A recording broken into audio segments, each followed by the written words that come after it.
Good morning everyone. आज का subject है आधुनिक भारत, जिसके अंतर्गत हम लोग 19वीं एवं 20वीं सदी के धार्मिक एवं सामाजिक आंदोलन का अध्ययन करने जा रहे हैं। तो चलिए स्टार्ट करते हैं। आधुनिक भारत में हिंदू धर्म में पहला सुधार आंदोलन कौन सा था?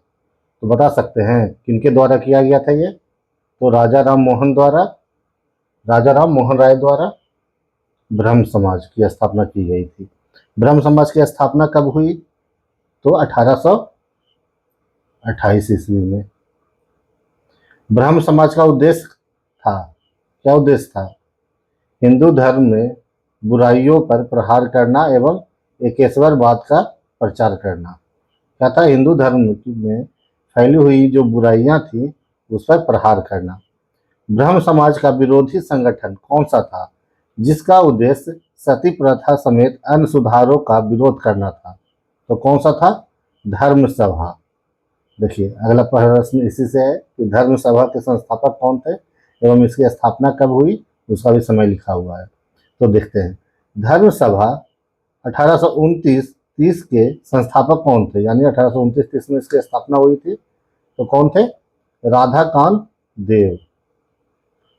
वर्ष 1829 ईस्वी में सती प्रथा का उन्मूलन किनके द्वारा किया गया था? न जाने एग्जाम में कितने बार यह प्रश्न पूछा गया है। तो उस समय भारत के थे नहीं, उस समय बंगाल के governor general Lord William Bentinck थे। कौन थे? Lord William Bentinck. और समय क्या था? 1829 का। तो लॉर्ड विलियम बेंटिक के प्रयासों द्वारा सती प्रथा का उन्मूलन किया गया। आगे देखते हैं। स्वामी विवेकानंद का मूल नाम क्या था? क्या प्रश्न कह रहा है? स्वामी विवेकानंद का मूल नाम क्या था? तो नरेंद्र दत्त। सती प्रथा का उन्मूलन किनके प्रयास से प्रारंभ हुआ? अब व्यक्ति का नाम पूछ दिया गया, तो कौन थे? तो जो ब्रह्म समाज के संस्थापक थे, कौन थे? राजा राम मोहन राय। तो उन्हीं के प्रयास से किया गया। और कौन सी संस्था राजा राम मोहन राय द्वारा बनाई गई थी? तो आत्मीय सभा, जिसकी स्थापना कब किया गया था? 1815 में। और पूछेगा तो वेदांत कॉलेज, जिसकी स्थापना 1825 में राजा राम मोहन राय द्वारा किया गया। उसके बाद जाकर 1828 में ब्रह्म समाज की स्थापना की गई। तो सती प्रथा का उन्मूलन किनके प्रयास से संभव हुआ? राजा राम मोहन राय के प्रयास से। आर्य समाज किसके विरुद्ध था, यानी किनके विरुद्ध था? तो धार्मिक अनुष्ठान एवं मूर्ति पूजा के। आर्य समाज हम लोग आगे देखेंगे। आर्य समाज के बारे में क्या कहा जा रहा है, ये क्वेश्चन भी बहुत ज़्यादा ही इंपॉर्टेंट हो जाता है। बता सकते हैं आर्य समाज के संस्थापक? दयानंद सरस्वती। पुस्तक कौन सा था? तो सत्यार्थ प्रकाश, जिसमें कहा गया वेदों की ओर लौटो। और आर्य समाज की स्थापना कब हुई? तो 1875 ईस्वी में। 1875 ईस्वी में। आगे देख। युवा बंगाल आंदोलन के नेता कौन थे? तो हेनरी विवियन डेरेजियो। कौन थे? Henry Vivian Derozio. यह एक विदेशी थे। थियोसॉफिकल सोसाइटी ने भारत में कब और कहां अपना मुख्य कार्यालय स्थापित किया? तो कहां किया? 1882 ईस्वी में अडियार। कहां? 1882 ईस्वी में अडियार में। कौन सी संस्था? Theosophical society. आत्मसम्मान आंदोलन चलाने वाले कौन थे? क्या प्रश्न कह रहा है? आत्म सम्मान आंदोलन चलाने वाले कौन थे? तो इनका नाम देख लेते हैं। ई.बी. रामास्वामी नायकर। कौन थे? ई.बी. रामास्वामी नायकर। आगे का प्रश्न देखते हैं। 19वीं सदी में ज्योतिबा फूले के सत्य शोधक समाज ने क्या प्रयास किया? तो दम्भी ब्राह्मणों तथा अवसरवादी धर्म ग्रंथों से निजी जातियों की रक्षा करना। 19वीं सदी के महानतम पारसी समाज सुधारक कौन थे? तो यहाँ पर पारसी जब नाम याद आता है तो स्वतंत्रता संग्राम में हम लोग क्या देखते हैं? दादा भाई नौरोजी को। पारसी व्यक्ति थे दादा भाई नौरोजी। कांग्रेस के 3 बार अध्यक्ष चुने गए थे। तो उनके जगह पर उनका नाम याद नहीं रखना है। यहाँ पर प्रश्न कर रहा है 19वीं सदी के महानतम पारसी समाज सुधारक। समाज सुधारक की बात की जा रही है, तो इनका नाम आएगा बहराम जी एम मालावारी। बहराम जी एम मालावारी। ये कौन से समुदाय से थे? तो पारसी। किस धर्म सुधारक की मृत्यु भारत के बाहर में हुई, यानी भारत से बाहर हुई? तो कहाँ हुई थी? ब्रिस्टल में हुई थी इन व्यक्ति का मृत्यु। इनका नाम था राजा राम मोहन राय। तो इंग्लैंड ब्रिटेन के ब्रिस्टल नामक शहर में राजा राम मोहन राय। देखिए आगे प्रश्न, सत्यार्थ प्रकाश पुस्तक के लेखक कौन थे? तो दयानंद सरस्वती। पुस्तक तो आप लोगों को हर हाल में याद करना होगा, कम से कम प्राचीन मिडाइवल मिलाकर 100 पुस्तकें, या मान के चलिए कि 80 से 90 पुस्तकें, और आधुनिक भारत के लमसम 200 पुस्तकें आप लोगों को याद करना बहुत ही आवश्यक है, उसके बिना नहीं काम चलेगा। रामकृष्ण मिशन की स्थापना किसने की? रामकृष्ण मिशन की स्थापना किसने की? तो विवेकानंद जी ने। वहाबी आंदोलन का मुख्य केंद्र था, कहाँ था? भारत में कौन सा जगह था जहाँ वहाबी आंदोलन का मुख्य केंद्र था? तो पटना। भारत में दास प्रथा कब कब अवैध घोषित किया गया? भारत में दास प्रथा कब अवैध घोषित किया गया? तो यह वर्ष बहुत ही इंपॉर्टेंट हो जाता है, क्योंकि रविवार की छुट्टी भी 1843 से ही प्रारंभ हुई थी। तो कब? 1843 ईस्वी में। भारत में दास प्रथा कब अवैध घोषित हुआ? तो 1843 ईस्वी में। भारत में अंग्रेजी शिक्षा किसके द्वारा लागू किया गया? तो विलियम बेंटिक। कौन से व्यक्ति हो जाएंगे? William Bentinck. वेदों में संपूर्ण सच्चाई निहित है, किसने व्याख्या दी? कि वेदों में संपूर्ण सच्चाई निहित है, यह व्याख्या किनके द्वारा किया गया? तो स्वामी दयानंद सरस्वती द्वारा। स्वामी दयानंद सरस्वती द्वारा। महाराष्ट्र का सुकरात किसे कहा जाता है? तो किसे कहा जाता है? M.G. रनाडे, यानी महादेव गोविंद रनाडे को महाराष्ट्र का सुकरात किसने कहा जाता है? M.G. रनाडे। स्वामी विवेकानंद किस स्थान पर हुए धार्मिक सम्मेलन से प्रसिद्ध हुए? याद है ना, ये स्कूल में पढ़े होंगे आप लोग, ब्रदर एंड सिस्टर। अपना भाषण की शुरुआत कैसे किए? भाइयों एवं बहनों से। तो कहाँ किए थे? 1893 में शिकागो, USA में है शिकागो, तो शिकागो से किए थे। किस असाधारण काम के लिए राजा राम मोहन राय ने भारतीय इतिहास में अपनी पहचान बनाई? किस असाधारण काम के लिए राजा राम मोहन राय ने भारतीय इतिहास में अपनी पहचान बनाई? तो समाज सुधार, सामाजिक सुधार के कारण इन्हें भारतीय इतिहास में हम लोग याद रखते हैं। किसे आधुनिक भारत का जनक कहा जाता है? किसे आधुनिक भारत का जनक कहा जाता है? तो राजा राम मोहन राय को आधुनिक भारत का जनक कहा जाता है। राजा राम मोहन राय का जन्म कहाँ हुआ? तो राधानगर, बर्धमान। बर्धमान कहाँ है? वेस्ट बंगाल में। केरल के बाहर अगर कोई जिला सर्वाधिक शिक्षित है, केरल राज्य के बाहर अगर कोई जिला की बात की जाए, सर्वाधिक शिक्षित जिला कौन सा है? तो वह वर्धमान ही है। चलिए आगे देखते हैं। संवाद कौमुदी पत्र के संस्थापक कौन थे? पुस्तक जिस तरह से इंपॉर्टेंट हो जाता है याद करना, उसी तरह से पत्र एवं पत्रिकाएं जो स्वतंत्रता संग्राम के दौरान प्रकाशित हुई हैं, तो वह कब स्थापित हुआ? दूसरा, उसके संस्थापक कौन थे, यानी ऑडिटर मेन व्यक्ति, और कहाँ से होता था, प्लस उसकी भाषा क्या थी। ये सारी बातें आप लोगों को याद करना होगा, तब जाकर मॉडर्न हिस्ट्री आप लोगों का कंप्लीट होगा। तो संवाद कौमुदी पत्र के संस्थापक कौन थे? तो राजा राम मोहन राय। अलीगढ़ मुस्लिम विश्वविद्यालय की स्थापना किसने की? तो सैयद अहमद खां। किसने की? सैयद अहमद खां। कब किया गया? तो यह भी 1875 में हुआ था। कन्याकुमारी का रॉक मेमोरियल किसके लिए समर्पित है? आप लोग कन्याकुमारी घूमने जाइएगा तो वहाँ एक रॉक मेमोरियल है, बना हुआ, तो किसके लिए समर्पित है? तो स्वामी विवेकानंद। किनके लिए? स्वामी विवेकानंद जी के लिए। ब्रह्म समाज का प्रारंभिक नाम क्या था? प्रश्न क्या कह रहा है कि ब्रह्म समाज का प्रारंभिक नाम क्या था? तो इसका नाम था ब्रह्म सभा एवं आत्मीय सभा। आत्मीय सभा बोले ना, 1815 में स्थापना हुआ था राजा राम मोहन राय द्वारा। तो ब्रह्म समाज का प्रारंभिक नाम क्या हुआ? ब्रह्म सभा एवं आत्मीय सभा। तत्व रंजनी सभा, उसके बाद क्या है? डबल सिंगल इन्वर्टेड कॉमा में तत्व बोधनी सभा। उसके बाद क्या है? तत्व बोधनी पत्रिका से कौन संबंधित थे? तत्व रजनी सभा, तत्व बोधनी सभा, तत्व बोधनी पत्रिका से संबंधित कौन थे? देवेंद्र नाथ टैगोर। कौन थे? देवेंद्र नाथ टैगोर।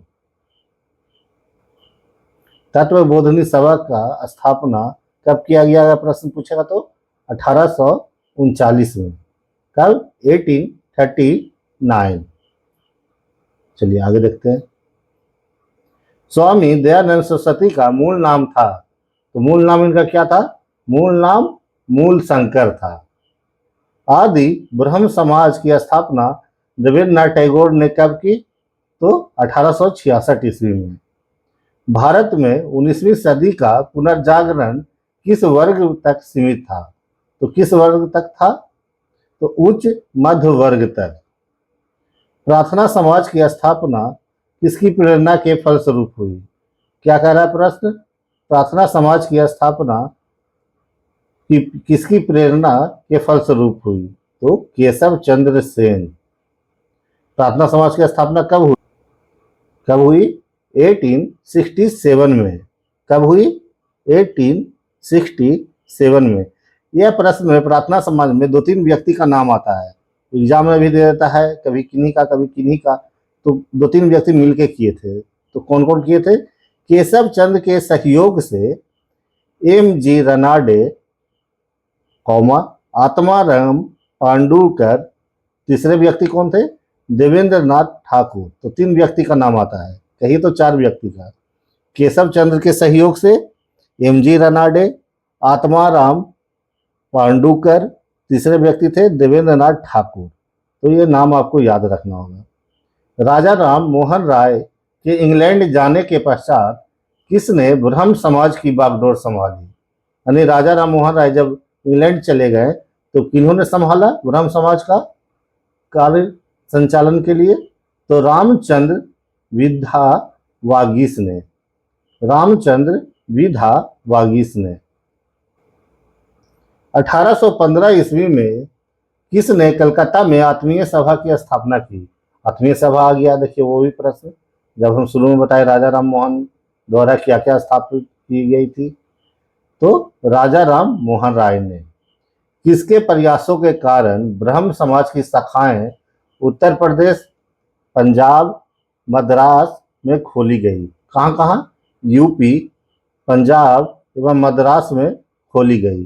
तो केशव चंद्र सेन के प्रयास से। किसने महिलाओं के लिए बामा बोधनी पत्रिका निकाली?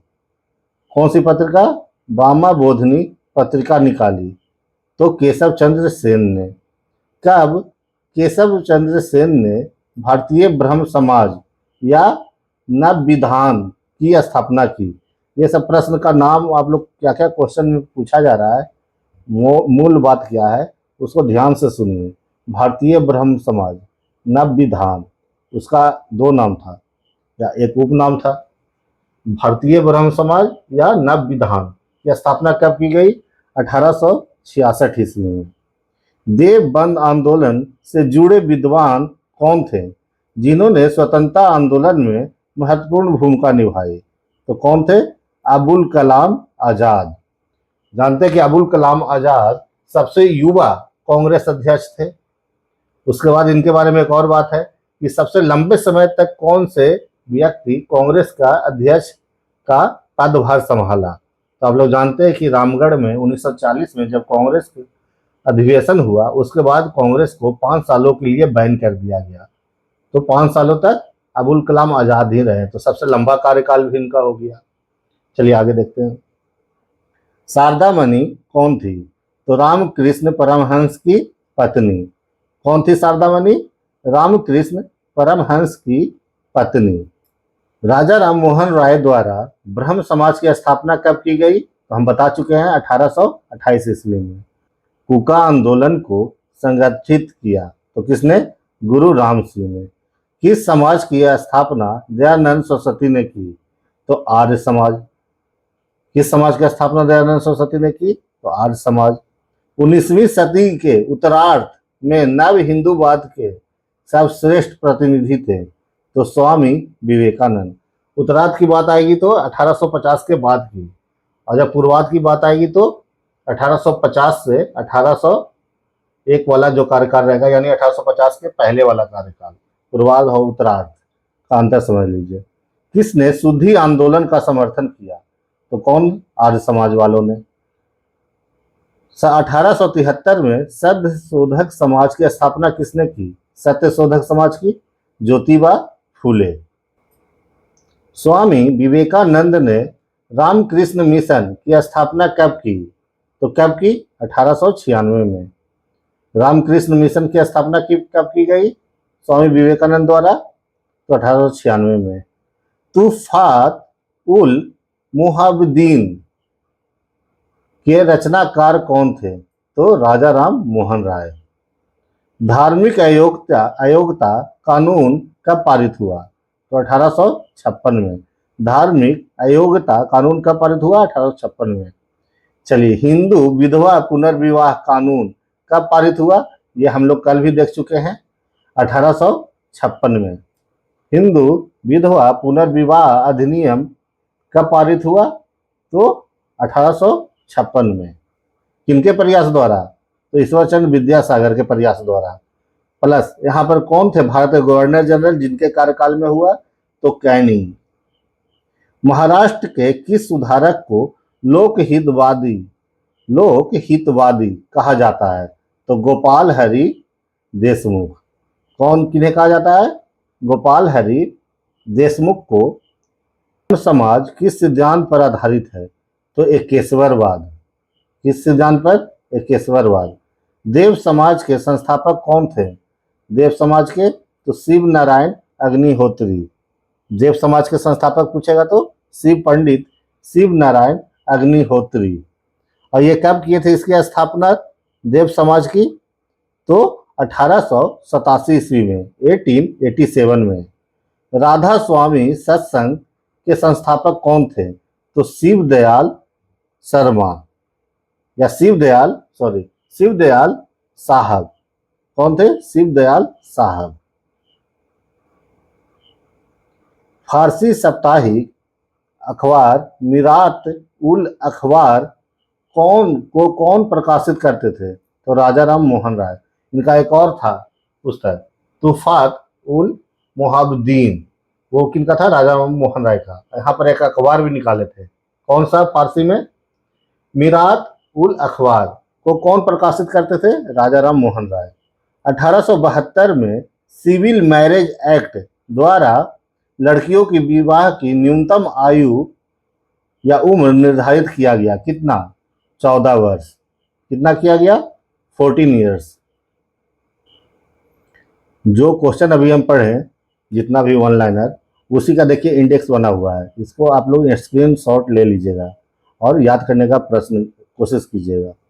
और हम एक बार पढ़ भी देते हैं तेजी से, ताकि आपको सुना सुना सा लगे। तो यहाँ पर वर्ष और स्थान छोड़ देते हैं, सिर्फ संस्थापक और संगठन का नाम लेते हैं। तो ब्रह्म समाज किनके द्वारा? राजा राम मोहन राय द्वारा। कब? तो 1828 कलकत्ता में। तत्वबोधिनी सभा देवेंद्रनाथ टैगोर। कौन? देवेंद्रनाथ टैगोर। 1839 कलकत्ता। परमहंस मंडली किनके द्वारा? तो गोपाल हरि देशमुख। कौन? गोपाल हरि देशमुख। इन्हें लोकहितवादी भी कहा गया था। 1840 कलकत्ता। मानव धर्म सभा, रहने दीजिए। रहनुमाई माय दयान समाज। कौन? ये क्वेश्चन पूछता है तो फरदून जी, जो इंपॉर्टेंट रहेगा बस उसी का चर्चा हम करेंगे। कौन? फरदून जी। कब? 1851 बम्बई। राधा स्वामी सत्संग, तो ये बताएं? शिवदयाल साहब। कब? 1861 आगरा में। आदि ब्रह्म समाज, ब्रह्म समाज का ही विभाजन हुआ और उसी की कई शाखाएं बट गई। तो केशव चंद्र सेन 1866 कलकत्ता। साइंटिफिक सोसाइटी कौन थे? सर सैयद अहमद खां 1864 अलीगढ़ में। प्रार्थना समाज आत्माराम पांडुरंग एवं रनाडे, बताए थे ना 3-4 व्यक्ति थे। तो 1867 बम्बई में। आप लोग एग्जाम में देखिएगा, यह बहुत पूछा जाता है, आप लोग तीनों नाम बहुत अच्छे ढंग से याद कीजिएगा। पूना सार्वजनिक सभा रहने देते हैं, साउथ इंडिया रहने देते हैं, चलिए इंपॉर्टेंट हो जाता है। सत्य शोधक समाज कौन से? सत्य शोधक समाज, तो ज्योतिबा फुले 1873 पुणे। आर्य समाज दयानंद सरस्वती 1875 बम्बई में। थियोसोफिकल सोसाइटी, यह प्रश्न भी बहुत पूछा गया है। तो ब्लाटवस्की एवं आलकॉट कब किए? 1875 में न्यूयॉर्क में। राष्ट्रीय समाज सुधार समिति एमजी रनाडे 1887 बम्बई में। अहमदिया आंदोलन मिर्जा गुलाम अहमद 1889 कहाँ? गुरुदासपुर। कहाँ किए थे? गुरुदासपुर में। रामकृष्ण मिशन स्वामी विवेकानंद जानते हैं 1897 वेलूर। देवबंद स्कूल आंदोलन कौन सा? देवबंद स्कूल आंदोलन। अबुल कलाम आजाद 1912 कहाँ? देवबंद में।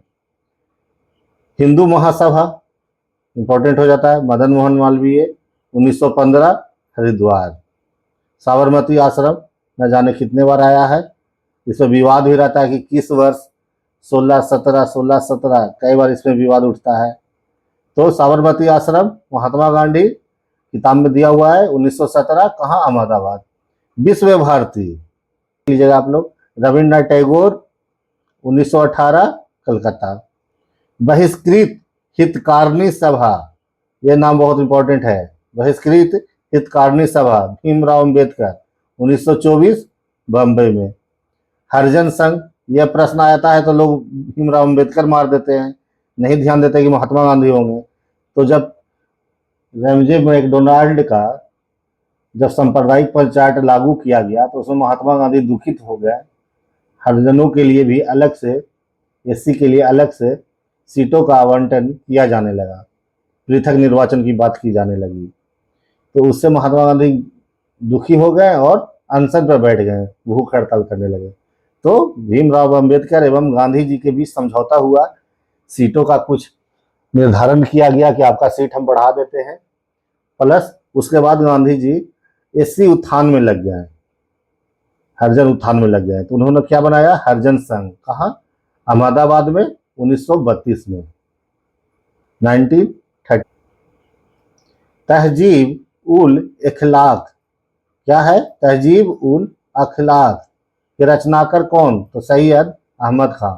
सैयद अहमद खां का नाम बहुत बार आया है, आप लोग कृपया करके इनका नाम याद कर लीजिए, इनका संस्था भी याद कर लीजिए। फराइजी विद्रोह का नेता कौन था? तो दादू मियाँ। अच्छा शासन स्वशासन का स्थापनापन नहीं है, किसने कहा था? तो स्वामी दयानंद सरस्वती ने। वेदों की ओर लौटो नारा कौन दिए? स्वामी दयानंद सरस्वती। कौन सा पुस्तक में? सत्याग्रह प्रकाश। 1885 में सेवा सदन की स्थापना किसने की? तो बहराम जी एम मालावारी, पारसी समाज से थे जुड़े हुए, आप लोग देख चुके हैं। प्रार्थना समाज के संस्थापक कौन थे? तो आत्माराम पांडुरंग। कौन थे? आत्माराम पांडुरंग। देव समाज के संस्थापक कौन? तो शिव नारायण अग्निहोत्री। कौन थे? शिव नारायण अग्निहोत्री। इस प्रश्न में किसी का ध्यान नहीं जाता, आंसर में ऑप्शन रहता है लेकिन लोग सोच भी नहीं पाते हैं। किस व्यक्ति ने सर्वप्रथम स्वराज शब्द का प्रयोग किया और हिंदी को राष्ट्रभाषा माना? तो किस व्यक्ति ने? स्वामी दयानंद सरस्वती ने। जब स्वराज की बात आती है पहली बार किसने इस शब्द का प्रयोग किया? तो स्वामी दयानंद सरस्वती। ऑप्शन में रहते हुए भी लोगों का ध्यान नहीं जाता है। वो जवाहरलाल नेहरू, महात्मा गांधी, दादा भाई नौरोजी, इन सब लोगों तक ही सीमित रह जाते हैं। लेकिन आप लोगों को याद रखना होगा, स्वामी दयानंद सरस्वती ने पहली बार स्वराज शब्द का उपयोग किया और हिंदी को राष्ट्रभाषा माना। 1895 ईस्वी में सनातन धर्म सभा भारत धर्म महामंडल की स्थापना किसने की? तो पंडित दीनदयाल शर्मा। किन्होंने की? पंडित दीनदयाल शर्मा। आप लोग इस वीडियो को 2-3 बार सुनने का कोशिश कीजिएगा, ना हो तो हेडफोन लगा लीजिए, अपना सुनते रहिए ध्यान से, ताकि ये सब नाम आप लोग बार बार सुने, ताकि जब एग्जाम आए तो ये नाम आपका सुना हुआ रहे और आपको थोड़ा सा आसान हो जाए मेहनत करने से। जब किताब पढ़िएगा तो क्या होगा, ये प्रश्न आपको सुना हुआ है, आंसर सुना हुआ है, सारा नाम सुना हुआ है, तो आसान होगा आपको याद करने में। ज्ञान योग, कर्म योग, राजयोग नामक पुस्तकें किस प्रख्यात समाज सुधारक ने लिखी? तो स्वामी विवेकानंद ने। कौन कौन? ज्ञान योग, कर्म योग, राजयोग नामक पुस्तकें किस प्रख्यात समाज सुधारक ने लिखी? तो स्वामी विवेकानंद ने। भारतीय राष्ट्रीय कांग्रेस का समर्थन एवं ब्रिटिश पक्षधर अलीगढ़ का विरोध करने वाला आंदोलन कौन सा था? तो देवबंद आंदोलन। कौन था? देवबंद आंदोलन। 20वीं सदी के आरंभिक दशक में प्रारंभ होने वाला आंदोलन था, तो अहरार आंदोलन। फेबियन आंदोलन के प्रस्तावक कौन थे? तो एनी बेसेंट। अहमदिया कादायनी आंदोलन 1889 से 90 में चला था, किसने प्रारंभ किया? तो मिर्जा गुलाम अहमद। नाम में भी अहमद लगा हुआ है। अहमदिया आप लोग प्रश्न भी याद रखिएगा, अहमदिया या कादिनिया, कादियानी सॉरी, तो याद रखिएगा मिर्जा गुलाम अहमद। कुका या नामधारी आंदोलन के नेता कौन थे? तो भगत जवाहर मल, भाई बालक सिंह, बाबा राम सिंह कुका। नाम याद रखिएगा, भगत जवाहर मल, भाई बालक सिंह एवं बाबा राम सिंह कुका।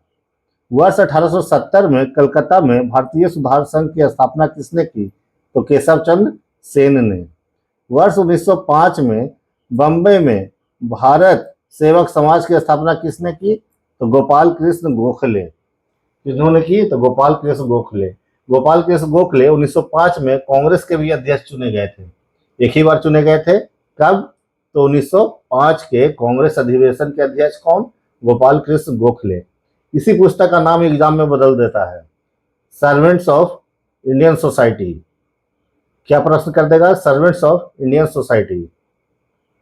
तो वहां पर जब नाम चेंज कर देगा तो आप लोग संभाल लीजिएगा, वहां पर भी आंसर होगा गोपाल कृष्ण गोखले या भारत सेवक समाज। वर्ष 1914 में बंबई में सेवा समिति बॉय अकाउंट्स एसोसिएशन की स्थापना किसने की? तो श्री राम वाजपेयी ने। आगे बढ़ते हैं। सिख गुरुद्वारा सुधार अधिनियम कब पारित हुआ? तो 1925 में। अल हिलाल एवं अल बलद जनरल के संस्थापक कौन थे? तो अबुल कलाम आजाद। अबुल कलाम आजाद का नाम भी हम लोग 2-3 बार देख चुके हैं। सबसे अधिक समय तक कांग्रेस का कार्यकाल संभालने वाले व्यक्ति अबुल कलाम आजाद। किस धर्म सुधारक की मृत्यु ग्रेट ब्रिटेन के ब्रिस्टल में हुई? ये ब्रिस्टल नाम लिए थे ना, तो राजा राम मोहन राय का। पश्चिमी भारत में सांस्कृतिक पुनर्जागरण का अग्रदूत किसे कहा जाता है? तो एमजी रनाडे को। थियोसोफिकल आंदोलन की गतिविधियों को भारत में व्यापक रूप से फैलाने का श्रेय किसे है? तो एनी बेसेंट को। भारतीय राष्ट्रीय कांग्रेस की प्रथम महिला अध्यक्ष? तो एनी बेसेंट। प्रश्न रहेगा भारतीय राष्ट्रीय कांग्रेस के प्रथम भारतीय महिला अध्यक्ष, तो सरोजनी नायडू हो जाएंगी। लेकिन जी सर सिर्फ रहेगा क्या प्रथम महिला अध्यक्ष? तो एनी बेसेंट 1917 में। एनी बेसेंट भारतीय राष्ट्रीय कांग्रेस की अध्यक्षता या अध्यक्षा कब बनी? तो 1917 में। हमारे धर्म में रसोई घर है, भगवान हमारे भगवान खाना बनाने के बर्तनों में है। आज हिंदू धर्म मत छुआबाद बन गया, यह किसने कहा? तो स्वामी विवेकानंद जी ने। किन्होंने कहा? स्वामी विवेकानंद जी ने। तो यह इस चैप्टर का पार्ट 1 है। इसका पार्ट 2 जल्द ही लेकर हम हाजिर होंगे। इस वीडियो को लगातार सुनने का प्रयत्न कीजिए, ताकि ये सब नाम आपको याद हो जाए।